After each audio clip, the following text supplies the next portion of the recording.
त्योहारों का हमारे जीवन में बहुत खास महत्व है।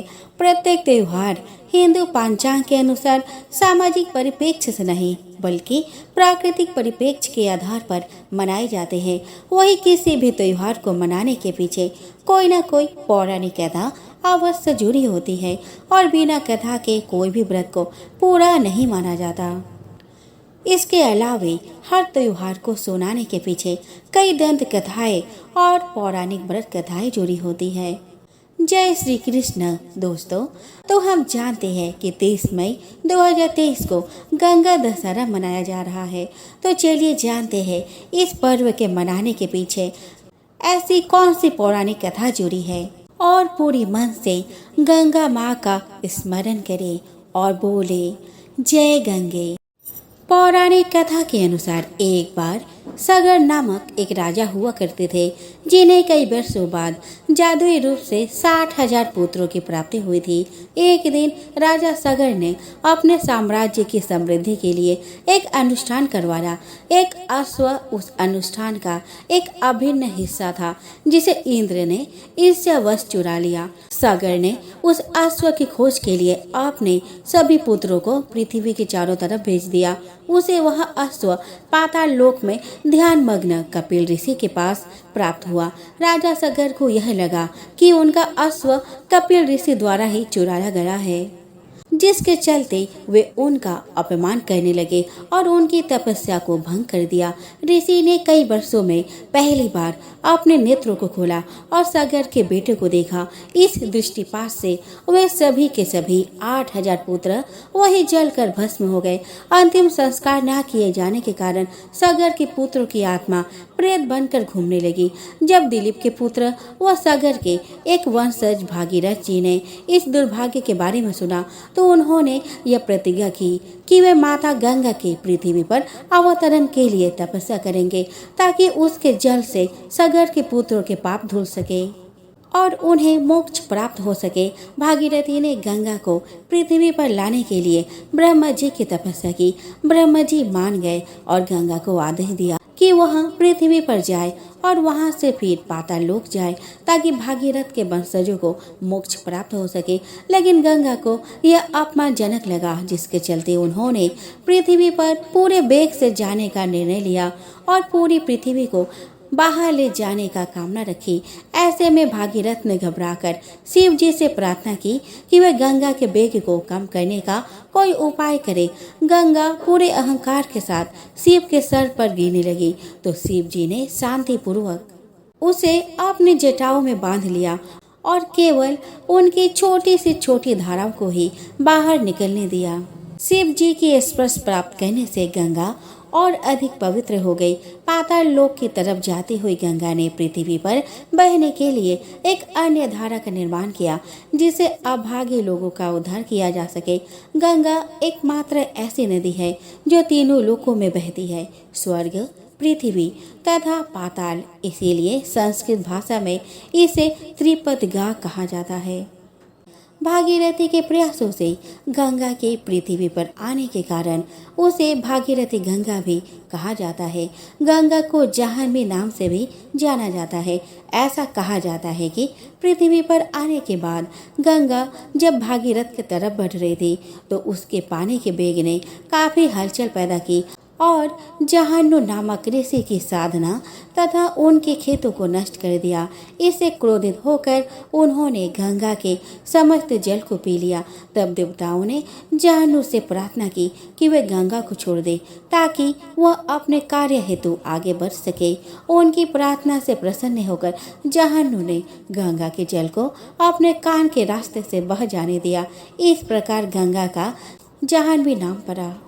दोस्तों, ऐसा मान्यता है कि सरस्वती नदी के समान ही कलयुग के अंत तक गंगा पूरी तरह से सूख जाएगी और उसके बाद ही यह युग भी समाप्त हो जाएगा। उसके बाद सतयुग का फिर उदय होगा।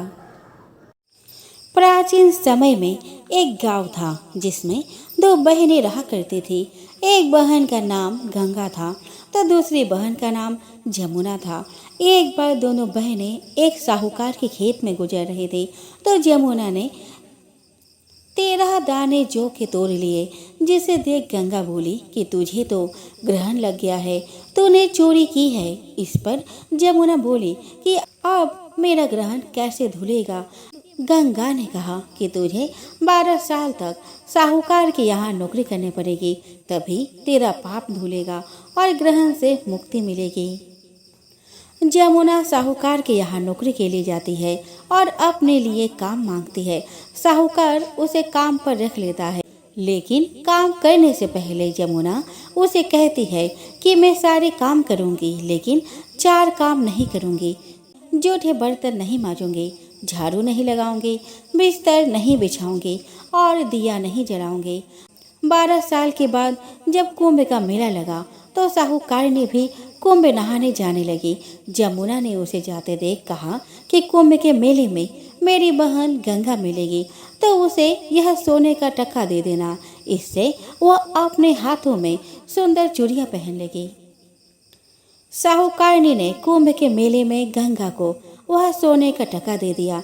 गंगा ने उनसे वह टका लेते हुए कहा कि मेरी बहन को कहना कि उसके 12 वर्ष पूरे हो गए हैं, अब वह यहाँ वापस आ जाए। साहूकार और साहूकारनी वापस घर आए।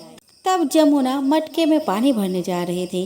दोनों जमुना से बोले कि हमने सोने का वह टका तेरी बहन गंगा को दे दिया था और उसने कहा कि तेरे 12 वर्ष पूरे हो गए हैं, इसीलिए अब तुम वापस जाओ। यह समाचार सुनते ही जमुना सहस्त्रधारा में बदल गई और बहने लगी।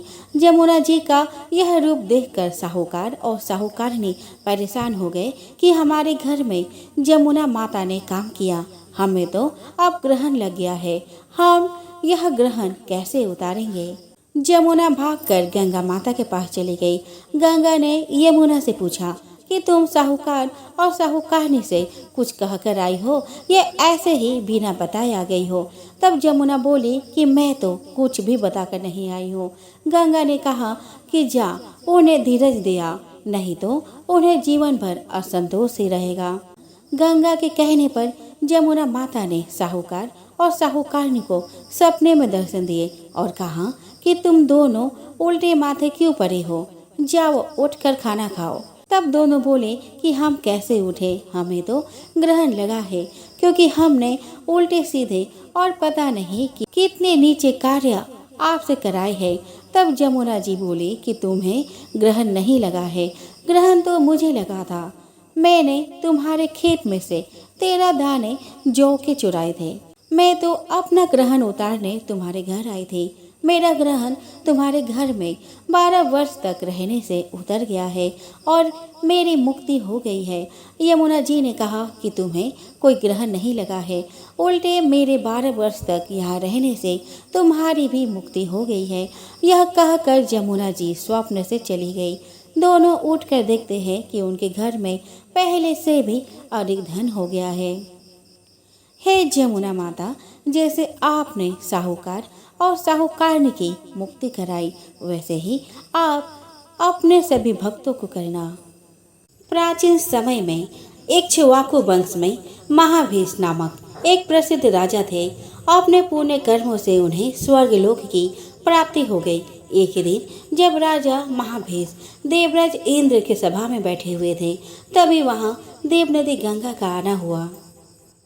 उसी समय हवा के झोंके से गंगा के वस्त्र थोड़े सरक गए। यह देखकर सभी देवताओं ने अपनी नजरें नीचे झुका ली, लेकिन राजा महाभीष उन्हें एकटक देखते रहे। वह देख ब्रह्मा जी ने क्रोध में आकर राजा महाभीष को श्राप दे दिया कि तुम्हारे इस अपराध के कारण तुम्हें मनुष्य लोक में जन्म लेना पड़ेगा, और जिस गंगा ने तुम्हारे चित्त चुराया है वह भी पृथ्वी पर आकर तुम्हारे विपरीत आचरण करेगी। जब तुम उस पर क्रोध करोगे तो वह तुम्हें छोड़कर चली जाएगी। इसी के बाद तुम इस श्राप से मुक्त हो पाओगे। इस श्राप के कारण ही राजा महाभीष ने द्वापर युग में राजा प्रतीप के पुत्र शांतनु के रूप में जन्म लिया। एक ही दिन जब राजा शांतनु गंगा किनारे घूम रहे थे, तभी उन्हें एक सुंदर स्त्री दिखाई दी। उसकी सुंदरता को देखकर शांतनु ने उसके सामने विवाह का प्रस्ताव रखा। उस सुंदर स्त्री ने शांतनु से कहा कि विवाह के बाद आप मुझे किसी काम के लिए रोकेंगी नहीं, नहीं तो मैं उसी पल आपको छोड़कर चली जाऊंगी। राजा शांतनु ने इस शर्त को स्वीकार कर ली। विवाह के बाद शांतनु के एक के बाद एक 7 पुत्रों ने जन्म लिया, लेकिन उन सभी को उस स्त्री ने नदी में प्रभावित कर दिया। शांतनु स्त्री मुंह में चुपचाप यह देखते रहे, क्योंकि उन्हें डर था यदि मैंने इससे इसका कारण पूछा तो वह मुझे छोड़कर चली जाएगी। जब वह स्त्री शांतनु के 8वें पुत्र को नदी में डालने लगी तो शांतनु ने उसे रोककर इसका कारण पूछा। तब उस स्त्री ने बताया कि मैं देव नदी गंगा हूँ।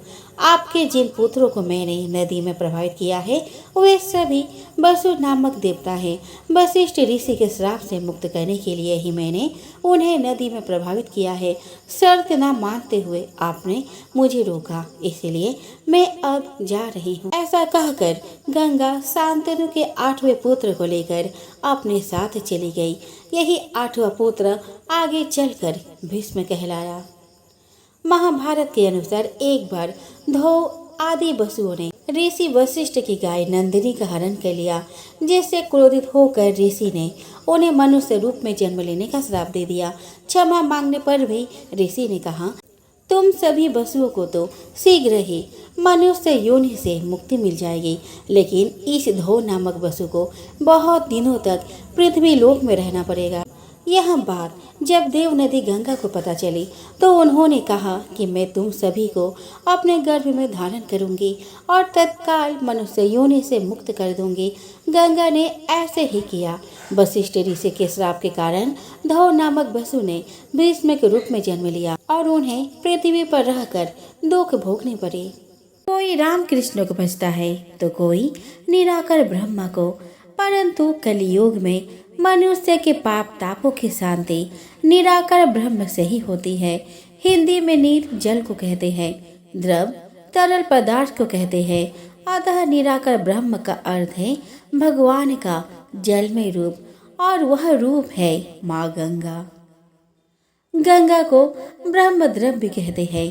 ब्रह्मद्रव का अर्थ है आध्यात्मिक, आदि देवी और आदि भौतिक। इन तीनों तापों से पीड़ित मनुष्य की दशा में परमात्मा का द्रवित होकर उनके तापों के शांति के लिए जल रूप में अवतरित होना। ताप चाहे कैसा भी हो, उसकी शांति जल से ही होती है।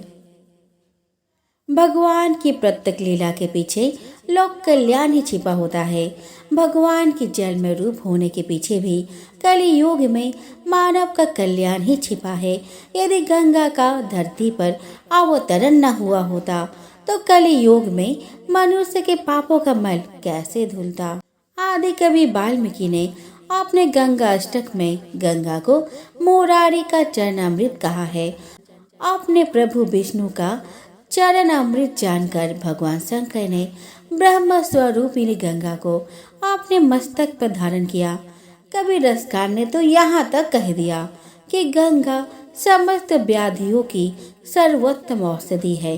इसीलिए भगवान शंकर अपने मस्तक पर स्थित गंगा के भरोसे ही आग धतूरे चबाते रहते हैं और उन्हीं के भरोसे उन्होंने हलाहल विष का पान कर लिया। आग धतूरो चबात फिरे, विष खाते फिरे, शिव तोरे भरोसे। भगवान की विभूति है गंगा। गंगा भगवान के चरणों से उत्पन्न हुई है, विष्णुपदी है। उसका महत्व केवल इतना ही नहीं है, अपितु गंगा साक्षात परमात्मा की विभूति है। भगवान श्री कृष्ण ने गीता में गंगा को अपना स्वरूप बताते हुए कहा है, गंगा ब्रह्म जल है। उसमें भगवान के गुण होने के कारण वह सदैव शुद्ध, पवित्र और निर्विकार रहने वाला दिव्य पदार्थ है। इसीलिए वो शारीरिक व मानसिक रोगों को दूर करने व सांसारिक भोगों के साथ मोक्ष प्रदान करने की भी क्षमता रखता है। गंग सकल मुद मंगल मूला, सब सुख करिनी हरिणी सब सोला। आइए दोस्तों, अब हम गंगा के द्रव रूप में आविर्भाव की कथाएं सुनते हैं। वास्तव में गंगा गोलोक या विष्णु लोक में भगवान श्री हरि की ही एक स्वरूपा शक्ति है। गंगा की उत्पत्ति के संबंध में पुराणों में अनेक कथाएं हैं। यहाँ मैं गंगा के निराकार ब्रह्म स्वरूप को दर्शाती 2 पौराणिक कथाओं का श्रवण करेंगे। तो आप जुड़े रहिए हमारे इस वीडियो के साथ। एक बार गोलोक में श्री कृष्ण कार्तिक पूर्णिमा के दिन रस महोत्सव मना रहे थे। रास मंडल में रास महोत्सव। एक बार गोकुल में श्री कृष्ण कार्तिक पूर्णिमा के दिन रास महोत्सव मना रहे थे।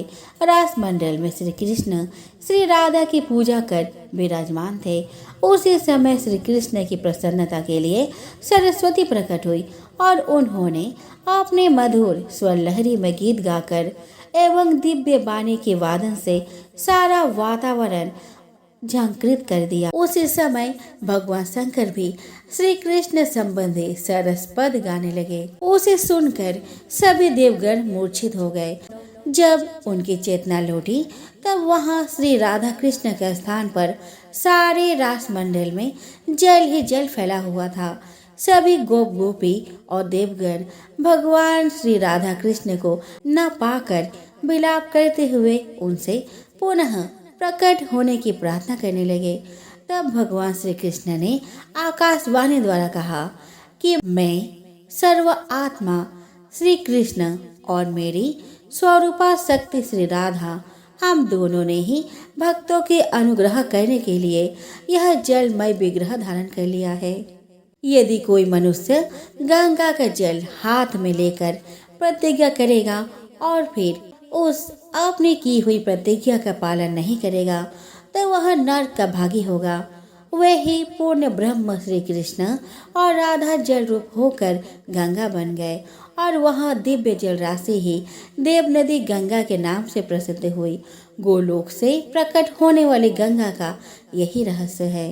अब सुनते हैं श्रीमद् देवी भागवत में गंगा के ब्रह्मद्रव रूप में आविर्भाव की कथा। दक्ष कन्या सती के देह त्याग करने पर जब भगवान शिव तप करने लगे तब देवताओं ने जगन्य माता की स्तुति कर उनसे दोबारा भगवान शंकर का वरण करने की प्रार्थना की। देवी ने तब प्रसन्न होकर कहा कि मैं 2 रूपों में पर्वतराज हिमालय और मैना के घर प्रकट होंगे। पहले वे अपने वंश रूप में वैशाख शुक्ल तृतीया को गंगा के रूप में प्रकट हुई। फिर पूर्ण अवतार धारण कर पार्वती के रूप में प्रकट हुई।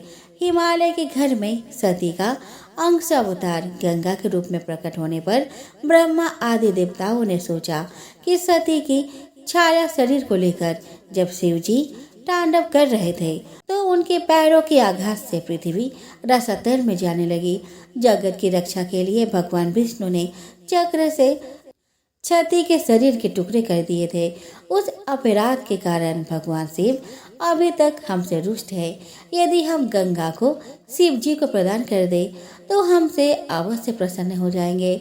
जैसे सती भगवान शिव के सिर पर स्थित रही वैसे ही ये गंगा जल स्वरूप में उनके सिर पर सुशोभित रहेंगे।